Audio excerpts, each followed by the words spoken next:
নমস্কার বন্ধুরা, আবার একটা নতুন ভিডিও নিয়ে চলে এসেছি। তো আজকে আমি দেখাবো আমের আচার কি করে বানায়। তো গরম তো চলে এসছে, আর গরমটা কিন্তু হাতছাড়া করো না। তো এই যে আমি আম নিয়েছি বাজারে, 100 টাকার আম, একদম সুন্দর সুন্দর তুলে নিয়ে চলে এসেছি, একদম কাঁচা কাঁচা। আর এটার জন্য বেশ কাঁচা কাঁচাই লাগবে, পাকা কিন্তু হবে না।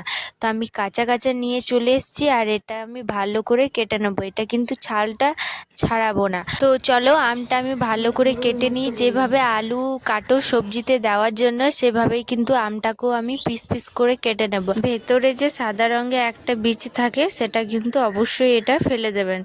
আর এটা কাটার পর আমি কিন্তু ঠিক এরকম সাইজে কাটছি। আর এই আমটা না আমার হালকা হালকা কিন্তু পাকা আছে, তো বেশি পাকা চলবে না, একটু পাকা হলে হয়ে যাবে।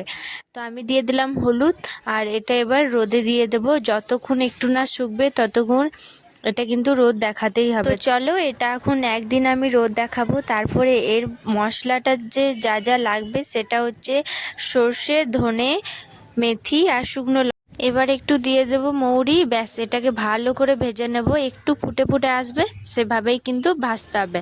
তারপর এটা নামিয়ে নিয়ে এই যে আমি শিলনোড়ায় বেটে নিচ্ছি। আপনারা চাইলে মিক্সিতেও বাটতে পারেন, কিন্তু এটা কিন্তু একদম মিহি করে দাও না, একটু মানে গোটা গোটা থাকবে, ওটাতেই কিন্তু আসল স্বাদ। এবার দেখুন আমটা আমার একদিন শুকতে লাগলো, আর বেশ ভালো করে এটা শুকে গিয়েছে।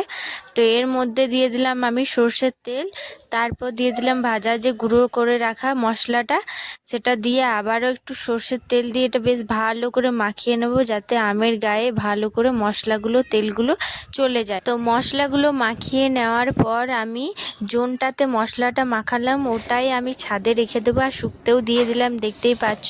তো দুদিন আমি শুকতে দিলাম। তো এমনি সব মশলাগুলো এমনিতেও ঢুকেই গিয়েছে আমের গায়ে।